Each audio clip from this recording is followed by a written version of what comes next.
నమస్తే, నా పేరు అలీ. మీరు చూస్తున్నారు ఏఎన్ఏ న్యూస్. రండి వార్తల్లో వెళ్తాం.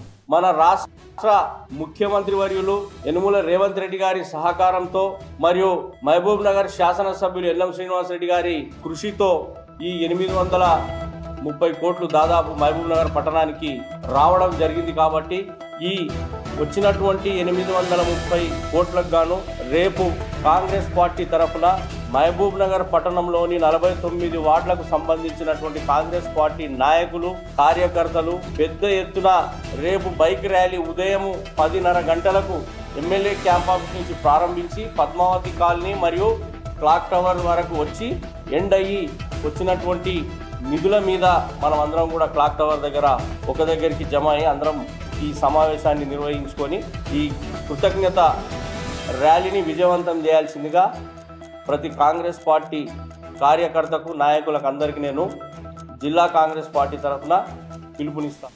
ఇది ఈరోజు వార్తలు.